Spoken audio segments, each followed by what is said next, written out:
தெய்வ திருமகனார் பசும்பொன் முத்துராமிய தேவரையா அவர்களின் பெயரை பன்னாட்டு விமான நிலையத்துக்கு யார் இடம் கொடுத்தாலும் பரவாயில்ல. மெட்ரோ ட்ரெயினுக்கு சித்தப்பா இடம் கொடுத்தான். மெட்ரோ ட்ரெயின் எதுன்னு சொல்ல முடியுமா? மிரட்டி பாக்குறீங்களா? பெட்ரோல் குண்டு போட்டுருவோமா? வாய்ப்பூட்டு சட்டத்துக்கே பயப்படாத கூடாதுங்க. இந்த முக்குளத்தூர் சமுதாயம், இந்த தேவர் சமுதாயம் தான் தமிழ்நாட்டை ஆள வேண்டும் என்று நான் விரும்புறவன். 50% இடஒதுக்கீடு கொடுக்கணும்னு சொன்னா இந்த முக்குளத்தூர் சமுதாயத்துக்கு மட்டும்தான் கொடுக்கணும். என்ன சொல்றது, கச்சத்தீவை தாரவாத்து கொடுக்கும் போது கூட பாராளுமன்றத்தில் என்னோட முப்பாட்டன் மூக்கையா தேவர் அவர்கள் மட்டும்தான் குரல் கொடுத்தார் என்பதை இந்த வரலாறு மறந்து விடுவா? தமிழ்நாடு இருக்காது, எழுதிச்சோம். ஒரு நாள் நைட்டுக்கு தான் இருக்கும். கட்டத்துறை என்பவர் எங்க சமுதாயத்துக்கான தலைவர் தான். உன் சமுதாயத்துக்கு ஒருத்தன் தலைவர்னா என் சமுதாயத்துக்கு ஒரு தலைவர், அவ்வளவுதான். ஆனா அதை விட்டுட்டு அவன் இவன் பேசுறது, இந்த யூடியூப்ல பேசுற பேச்ச இதோட நிப்பாட்டிக்கோ. சாதியெல்லாம் சட்டம் படிக்கணும், நீ சும்மா சட்டம் படிக்கணும். கூப்பிடாத. என்னை அழைத்ததற்கு உங்களுக்கு என்னுடைய முதல் கண் வணக்கத்தை தெரிவித்துக் கொள்கிறேன். இங்கு வந்திருக்கக்கூடிய அருமை அண்ணன் மற்றும் சமுதாய பெரியவர்கள் அனைவரையும் வரவேற்று என்னுடைய வாழ்த்துறையை ஆரம்பிக்கின்றேன். நீங்கள்லாம் உட்கார்ந்தா நல்லா இருக்கும்னு நினைக்கிறேன். முதல் டிசிப்ளின் வேணும். அது நம்ம கிட்ட கிடையாது. ஸோ நம்ம சமுதாயமும் உருப்படாது. ஸோ இதைத்தான் சொல்லிக்கிட்டு இருக்கோம். பல வருஷமா கேட்க மாட்டேங்க. ஒற்றுமை கிடையாது. நம்ம ஒற்றுமையா இருக்கணும். உட்கார்ந்து பார்ப்போம். இங்க பேசி ஒன்று நாட்டை காப்பாற்ற போறது இல்லை. நம்மளை பார்க்கறதுக்காக தான் வந்திருக்கோம். பேசிட்டு போயிடுவோம், அவ்வளோதான். நம்ம கிட்ட ஒழுங்கு வேணும். நம்மகிட்ட ஒழுங்கு இல்லைன்னு வச்சுக்கோங்க, அதை வச்சு ஒன்றும் பண்ண முடியாது. இப்போ உட்காருங்க எல்லாரும். இந்த முக்குளத்தூர் சட்ட மாணவர்கள் இயக்கம் இவங்க இப்போ 2வது வாட்டி பண்ணுறாங்கன்னு நினைக்கிறேன். ஏற்கனவே 4 பாரதி கண்டன் அந்த பசங்கள்லாம் ஏற்கனவே நடத்திருக்காங்க. அந்த விழாவில் நான் கலந்துக்கிட்டேன். இப்போ இது இவங்க 2வது வருஷம் நடத்துகிறாங்க. இந்த விழாவுக்கு கூப்பிட்டாங்க, நான் வந்தேன். உண்மையிலே எனக்கு பெருமையாக இருக்குது. ஆனால் எல்லாருமே வாட்ஸ்அப் பார்த்து தான் வந்திருக்காங்க. எனக்கு ஃபோனில் சொன்னாங்க, எல்லாருமே நீங்கள் வாட்ஸ்அப் பார்த்து வந்திருக்கீங்க. இந்த சட்ட மாணவர்கள் செய்ய வேண்டிய விஷயத்தை ஒன்று சொல்லுவேன். உங்களுடைய நம்பரை ஃபுல்லாக சென்னையில் இருக்கக்கூடிய நம்ம சமுதாய மக்கள்கிட்ட அங்கேருந்து இங்கே வந்திருப்பாங்க.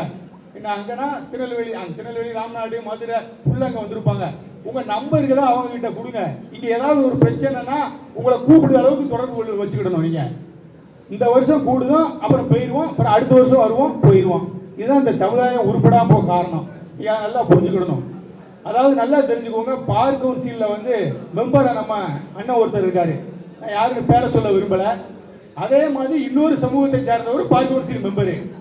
அப்போ நம்ம சமூகத்தை சார்ந்தவர்கள் எல்லாரும் சேர்ந்து ஓட்டு போட்டு தான் இப்போ பார் கவுன்சில் மெம்பராக தேர்ந்தெடுத்தாங்க. இன்னொரு மொத்தம் 10 ஓட்டு 15 ஓட்டு போட வேண்டியிருக்கும். 2 ஓட்டு போட்டு 2 மெம்பரை தேர்ந்தெடுத்திருக்காங்க. ஆனால் ஒரு நல்ல விஷயம் என்ன கேளுங்க, நம்ம ஆளுக்கு ஃபோன் பண்ணி அண்ணன் ஒருத்தனுக்கு என்ரோல் பண்ண வேண்டியிருக்கு, அது கொஞ்சம் சப்போர்ட் பண்ணுங்கன்னு சொன்னால் போனை எடுத்தவர் அடுத்து நான் கூப்பிடுவேன்னு சொன்னார். இன்னும் கூப்பிடல. திருப்பி இன்னொரு விஷயம் கேளுங்க, அந்த இன்னொரு சமுதாயத்துக்காருக்கு ஃபோன் பண்ணி ஆனால் அந்த பையன் என்ன நிற்கிறான் பார் கவுன்சிலில் காலையிலேருந்து வெயிட் பண்ணுறேன்னா என்னன்னு தெரியல, சொல்ல மாட்டேங்காங்கன்னு சொன்னேன். உள்ளே கூட்டு போய் அவனை பார் கவுன்சில் என்ரோல் பண்ண வச்சு அனுப்பிச்சுட்டு இருக்காங்க. நீங்கள் நல்லா புரிஞ்சுக்கிடணும். யாரை கான்டாக்ட் பண்ண சொல்லுங்கள். ஒரு சமூகம் வந்துட்டாங்க, ஒரு பிரச்சனை ஆயிடுச்சு அப்படின்னா வக்கீல கான்டாக்ட் பண்ணுவாங்க. நீங்கள் அட்வொகேட் ஃபுல்லாக உங்கள் நம்பர்களை இங்கே இருக்கக்கூடிய நம்ம சமுதாய மக்கள்கிட்ட கொடுக்கணும். இவங்க எல்லாருமே உங்களை நம்பி வந்திருக்காங்க. இன்னைக்கு நீங்க யாரும் கூப்பிடல, வாட்ஸ்அப்ல போட்டு விட்டுருக்கீங்க. ஒரு சிலவங்க நீங்க அழைப்பு கொடுத்துருக்கீங்க. பாதி பேர் அவனை விருப்பப்பட்டு வந்திருக்கான். அப்ப அவனுக்கு நாளைக்கு ஒன்று ஏற்பட்டா இந்த சென்னை சிட்டிக்குள்ள நம்ம அவங்களுக்கான உதவிகளை நம்ம கண்டிப்பா செய்யணும். அது மாதிரி மாமா முஸ்தபா அவர்களை போன்ல மிரட்டியிருக்காங்க. அது யாரு என்னன்னு தெரியல. ஒரு 7-8 போன் கால் மாமா முஸ்தபா அவர்களை மிரட்டியிருக்காங்க. ஒன்று சொல்லுவேன். அதாவது மாமா முஸ்தபா அவர்கள் தெய்வ திருமணம் பசும்பொன் முத்துராமலிங்க தேவர் அவர் பெயரை சூட்டுவதிலே மிக அதிக ஆழமாக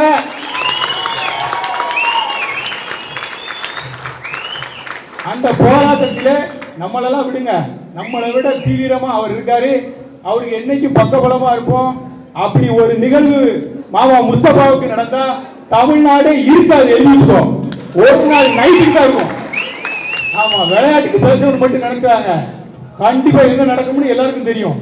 மாமா முஸ்தபா மேல எவனாச்சும் போனை போட்டு மிரட்டுறது, இந்த எவனாச்சும் ஏதாவது பண்ணலாம்னு நினைச்சா அன்னைக்கு தமிழ்நாட்டில் என்ன நடக்கும்னு எவனுக்கும் தெரியாது. எவனும் நடமாட முடியாது. பார்த்துக்கோங்க. இதை இந்த விழா வாயிலாக நான் மீண்டும் தெரிவிச்சுக் கொள்கிறேன். இந்த தேவமார எல்லா பேரும் என்ன நினைச்சா தெரியுமா? இப்போ ஒருத்தன் யூடியூப்ல பேசுறான், யாரு என்னன்னு எனக்கு தெரியாது. கட்டத்துறை அவங்களாம் ஒரு ஆளா அப்படின்னு பேசுறான். நீ நல்லா புரிஞ்சுக்கோ. கட்டத்துறை என்பவர் எங்க சமுதாயத்துக்கான தலைவர் தான். அதை எவனும் மறுக்க முடியாது. உன் சமுதாயத்துக்கு ஒருத்தன் தலைவர்னா என் சமுதாயத்துக்கு ஒரு தலைவர், அவ்வளோதான். ஆனால் அதை விட்டுட்டு அவன் இவன் பேசுறது, இந்த யூடியூப்ல பேசுகிற பேச்சை இதோட நிப்பாட்டிக்கும். இனிமேக்கு வரக்கூடிய காலம் வேற மாதிரி இருக்கும். நான் அதை தான் மாறி மாறி சொல்லிக்கிட்டு இருக்கேன். வேற மாதிரி இருக்கும்னா அது வேற மாதிரி தான் இருக்கும். இங்க படிக்கக்கூடிய இந்த சட்டக்கல்லூரி மாணவர்களுக்கு நான் சொல்லக்கூடிய வார்த்தை என்ன அப்படின்னா, 100 பேர் போய் நிற்கவும் சரி, நீ ஒரு ஆள் போய் போலீஸ் ஸ்டேஷன்ல நிற்கவும் சரி, நீ ஒரு ஆள் இந்த சமூகத்துக்காக நீ குரல் கொடுத்தீங்கன்னா உன் பின்னாடியோ இல்லை உன்னை சார்ந்தவங்களையோ நீ காப்பாற்றலாம் கண்டிப்பா. ஏன்னா பாமர மக்கள் போய் ஒன்றும் பண்ண முடியாது. ஆனா அதே நேரத்தில் நீ ஒரு அட்வொகேட்டா போய் நின்னா நீ உன்னையும் காப்பாற்றிக்கலாம், இந்த சமூகத்தையும் காப்பாற்றிக்கலாம். இந்த மாணவர்களுக்கு நான் சொல்ற விஷயம், இன்னைக்கு கூடணும் கலைஞ்சோம் அப்படின்னு இல்லாம, நாளைக்கு கூடணும் கலைஞ்சோம் அப்படின்னு இல்லாம, உங்களுடைய எல்லாருடைய ஏன் சொல்றேன்னா, நான் இது 7வது கூட்டத்துக்கு நான் வரேன். இதுக்கு முன்னாடி நடந்த சட்டக்கல்லூரி மாணவர் விழாவிலையும் கலந்து கொண்டிருக்கேன், இப்ப நடந்ததுலையும் நான் கலந்து கொண்டிருக்கேன். ஏன் உங்கள்கிட்ட சொல்றோம்னா, கூடுதோம் கலையும் அந்த பேச்சு இல்லாம, ஏன்னா இப்போ நம்ம அண்ணன் ஒருத்தர் சிறுவேண்டத்துல இருந்து வந்திருக்காரு, அவர் பேர் எசகின்னு நினைக்கிறேன். அவருக்கு நீங்க செய்ய வேண்டிய விஷயம் ஒன்றே ஒண்ணுதான், பாலிமர் டிவியில தப்பா ஒரு நியூஸை போடுதான் ஒருத்தன், அந்த ரிப்போர்ட்டர் உடனே அவர் போன் பண்ணி நியூஸை மாற்றி போடுப்பா, என்ன சமூகத்தை பற்றி தப்பா போடுன்னு கேட்டதுக்கு அவர் மீது ஒரு எஃப்ஐஆர் போட்டாங்க. அந்த எஃப்ஐஆருக்கு சூரிட்டி காட்டுறதுக்காக சென்னையில் இருக்காரு. அப்படி சென்னையில் இருந்தாலும் சென்னையில் யாரும் உதவி செய்வதற்கு ஆள் இல்லை. எனக்கு பெரிய வருத்தம் தெரியுமா, இவ்வளவு சட்டக்கல்லூரி மாணவர்கள் இருக்கீங்க, ஆனா அவர் என்கிட்ட நேற்று வருத்தத்தோட சொன்ன பதிவு என்ன தெரியுமா, இங்க சென்னையில நீங்க தம்பி ஒரு ஆளாவது என்னன்னு கேட்கல, நம்ம ஆளுகளா வந்தா நம்ம ஆளுகளை என்ன செஞ்சான், 5000 ரூபாய் பணத்தை வாங்கிட்டு எனக்கு பெயில் போட்டாங்க தம்பி. யாரு எவ்வளவு பெரிய வேதனை சொல்லுங்க. அப்ப நம்ம சட்டம் படிச்சு என்ன செய்ய சொல்லுங்க. நீங்களும் நான் உங்கள்கிட்ட மாறி மாறி அதான் சொல்றேன், எல்லா ஊர்லயும் சட்டம் படிச்சவங்க நிறைய பேர் இருக்கான். சாதியெல்லாம் சட்டம் படிக்கணும், நீ சும்மா சட்டம் படிக்கணும் எங்களை கூப்பிடாத, இந்த சமுதாயத்தை எங்களை கூப்பிட்டு வச்சு அதிகப்படுதான் நான் சொல்றேன். நீ சட்டம் படிச்சு சமுதாயத்துக்கு நீ உதவி செய்தவனா இருக்க, நம்ம சமூகத்துக்கு பாதிக்கப்பட்ட எவனா இருந்தாலும் சரி, இல்ல நம்மளை நம்பி யாரா இருந்தாலும் சரி, அவனுக்கு நீ கூட நின்று அவன் காரியத்தை முடிச்சு கொடுக்கறதா இருக்கணும். சட்டம் படிச்சோம், அந்த அன்னைக்கு ஒரு டிஎம்கே ஏடிஎம்கேல பொறுப்பு வாங்கணும், அதோட செட்டில் ஆயிட்டோம் அப்படின்னு நீங்க நினைக்காதாங்க. சட்டக்கல்லூரி மாணவர்கள் நீங்க எந்த கட்சியில வேணாலும் இருங்க, ஆனா மனசுக்குள்ள சாதி வெறி இல்லைன்னு சாதி உணர்வு உங்ககிட்ட இருக்கணும். உங்ககிட்ட நான் வருஷம் நான் இதைத்தான் பதிவு பண்ணிட்டு போறேன். ஏன்னா போன் பண்ணி எல்லா ஊர்ல இருந்து பேசும்போது ரொம்ப வருத்தமா இருக்கும் சில விஷயங்கள். ஏன்னா நம்ம ஒரு இடத்துல இருப்போம், இங்க யாரை கான்டாக்ட் பண்றதுன்னே தெரியாது. ஏன்னா போன தடவை விழாவுக்கு போகும்போது யாருடைய நம்பரும் கிடையாது. அப்ப இந்த தடவை விழாவுக்கு வரும்போது இன்னும் யாரும் நம்பர் கிடையாது என்கிட்ட. இப்ப நாளைக்கு ஒருத்தருக்கு அந்த எந்த கோர்ட்லன்னு தெரியல, அந்த வாய்தா வருது. அப்ப நீங்க எல்லாம் நின்று முடிச்சு கொடுத்தா அவருக்கு எவ்வளவு பெரிய பெருமை இருக்கு சொல்லுங்க. சாதிக்காக வார இதைத்தான் செய்ய முடியும். அதுக்காக அவர் என்ன பண்ணுவார் சொல்லுங்க. இந்த ஒரு சின்ன உதவியை கூட நம்மளால பண்ண முடியலன்னு சொன்னா நம்ம என்னத்துக்கு நம்ம இருக்க என்ன செய்ய சொல்லுங்க.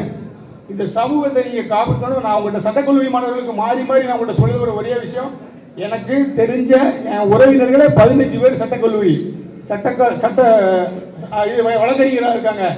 ஆனா சமுதாயம் போய் நின்னோம்னா ஒருத்தரும் யோசிச்சு உதவி செய்வான். அதனாலதான் சட்டத்தை நான் படிச்சுக்கிட்டு இருக்கேன். எதுக்கு மட்டும் சொல்றேன்னு சொன்னா, வெறும் சமுதாயத்தை வழக்கறிஞர் படிச்சோம் முடிச்சோம் இல்லாம நீங்க என உணர்வா இருக்கணும். நான் அதைத்தான் நினைக்கிறேன். ஏன்னா நீங்க கூப்பிட்டு நாங்க எப்படி வரமோ நாங்க கூப்பிட்டு நீங்க வர வேண்டாம். ஆனா அந்த சமுதாயம் பாதிக்கப்பட்டா இங்க இருக்கக்கூடிய வழக்கறிஞர்கள் நீங்க எல்லாம் போய் காப்பாற்றணும். இதை உணர்வா பேசுறேன். இதை எதுக்காக மேடைக்காக பேசல. ஆனா ஒன்னே ஒண்ணு உங்கள்கிட்ட சொல்றேன், எங்க இருந்தா இரு, என உணர்வோட இரு. நீ நினைச்சுக்கிட்டு இருக்க சமுதாயம் வேற, இங்க நடக்கக்கூடிய சமுதாயம் வேற. என்ன நடந்துகிட்டு இருக்கு தமிழ்நாட்டு அரசியலும் சரி வாழ்க்கையும் சரி உங்களுக்கு புரிஞ்சிருக்கும். எல்லாரும் நமக்கும் பிடிக்காது, வேற சாதிக்காரங்களுக்கும் பிடிக்காது. ஏன்னா பூரா பகையெழுத்து வச்சிருக்கோம். அதனால நம்மளை பொறுத்தளவில் நம்ம தெளிவா இருந்துக்கிறோம் சொல்லி நான் வாய்ப்புக்கு விரைவில் நன்றி வருகிறேன். நன்றி வணக்கம். நான் பாத்தீங்கன்னா முக்குலம், அதான் எக்குலம், அதான் என்னோட குலம். நான் அரபு நாட்டுல இருந்து வந்த முஸ்லீம் இல்ல. ஒரு 5 தலைமுறை முன்னாடி எடுத்து பார்த்தா நான் கல்லர், அகமுடையார், மறவர் அந்த சமுதாயத்துல இருந்து வந்த முஸ்லீமா தான் இருப்பேன்றத இந்த இடத்துல நான் உறுதிப்படுத்துறேன். எல்லாமே எனக்கு மாமா மச்சான், உங்களோட மருமகன் தான் பேசுறேன். எனக்கு ஒரே ஒரு ஆசை, விருப்பம், ஒரு சமுதாயத்துக்குள்ள அடக்கக்கூடிய தலைவர், வீரர், போர்ப்படை தளபதி தெய்வ திருமகனார் பசும்பொன் முத்துராமலிங்க தேவரையா அவர்களின் பெயரை பன்னாட்டு விமான நிலையத்துக்கு யார் இடம் கொடுத்தாலும் பரவாயில்ல. மெட்ரோ ட்ரெயினுக்கு சித்தப்ப இடம் கொடுத்தான், மெட்ரோ ட்ரெயின் எதுன்னு சொல்ல முடியுமா? யார் இடம் கொடுத்தாலும் பரவாயில்ல, ஏன் உயிரே போனாலும் பரவாயில்ல, மிரட்டி பாக்குறீங்களா? பெட்ரோல் குண்டு போட்டுருவோமா? டேய், ராணுவத்தின் தளபதி என் முப்பாட்டன் சுபாஷ் சந்திர போஸின் தலைமையில இயங்கிக் கொண்டிருக்கும். இத பார்த்து பயந்துருவோமா? வாய்ப்பூட்டு சட்டத்துக்கே பயப்படாத கூடாது. எங்களை பயக்க வைக்கிறீங்களா? பீரிங்க கண்டுபிடிச்சவங்களே எங்க பாட்டன் திப்பு சுல்தான். ஒருபோதும் நாங்க பயப்பட போறது கிடையாது. நான் தொடர்ச்சியாக வரும் இந்த ஐயாவோட ஆசீர்வாதத்தோட நான் யதார்த்தமா பேசுறேன். இந்த முக்குளத்தூர் சமுதாயம், இந்த தேவர் சமுதாயம் தான் தமிழ்நாட்டை ஆள வேண்டும் என்று நான் விரும்புறவன். ஐயாவோட ஆசீர்வாதத்தோட பாஜகவோட தலைவர் என்னோட மாமா அரசுகுமார் அவர்கள் வரணும்னு விரும்புறவன். நான் யதார்த்தத்தை பேசுறவன். அந்த அடிப்படையில இந்த சமுதாயம் நீங்க அங்கங்க இடஒதுக்கீடுலாம் கேட்டுட்டு இருக்கிறீங்க. உண்மையாகவே தமிழ்நாட்டில் 50% இடஒதுக்கீடு கொடுக்கணும்னு சொன்னா இந்த முக்குளத்தூர் சமுதாயத்துக்கு மட்டும்தான் கொடுக்கணும். இந்திய சுதந்திர போராட்டத்திற்கு நான் இங்க சுதந்திரமாக இந்த சுதந்திர காற்றை சுவாசிக்கிறேன்னு சொன்னா இந்த முக்குளத்தூர் சமுதாயத்தோட மாமா மச்சான், என் பாட்ட முப்பாட்ட, என்னோட தாத்தன் பூட்டை எல்லாம் போராடுறதுனாலதான் எங்களுக்கு வீரமங்கை வேலு நாச்சியார் போராட்ட வரலாறை மறக்க முடியாது. பகத்சிங் அவர்களின் போராட்ட வரலாறை மறக்க முடியாது. தெய்வத்திருமனார் பசும்பன் முத்துராமி தேவராவர். நான் கேட்கிறேன், இந்த நாட்டோக்கு ரொம்ப தேசப்பற்றா இருக்கக்கூடியவர்கள் இந்த சமுதாய மக்கள். என்ன சொல்றது, கச்சத்தீவை தாரவாத்து கொடுக்கும் போது கூட பாராளுமன்றத்தில் என்னோட முப்பாட்டன் மூக்கையா தேவர் அவர்கள் மட்டும்தான் குரல் கொடுத்தார் என்பதை இந்த வரலாறு மறந்து விடுவா? இந்த வரலாறு, இந்த சமுதாயம் ஆண்ட சமுதாயம் தான். என்ன வேணா பண்ணு. ஆண்ட சமுதாயம், ஆள போற சமுதாயம், ஆண்டு கொண்டிருக்கின்ற சமுதாயம் இந்த தமிழ்நாட்டிலே வருங்காலத்திலே ஆள பிறந்த சமுதாயம் என்று கூறி, நேரம் இல்ல, தலைவர்லாம் பேசணும். நான் பெரிதும் மதிக்கக்கூடிய சேதுராமையா அவர்களுக்கும், வாண்டையரையா அவர்களுக்கும், சுரேஷ் தேவரையா அவர்களுக்கும், இங்க ராஜா மரவரையா அவர்களுக்கும், எல்லா தலைவர்களுக்கும் நன்றி பாராட்டி இந்த இடத்துல கூப்பிட்டு என்னை வந்து கௌரவப்படுத்தி பேச வைத்த இந்த சமுதாயத்தின் தொண்டர்களுக்கும், குறிப்பாக உங்களுக்கெல்லாம் குருவாக இருக்கக்கூடிய குரு பூஜையின் தந்தை தேவர் திருமான் அவர்களுக்கு நன்றி கூறி விடைபெறுகிறேன். நன்றி, வணக்கம்.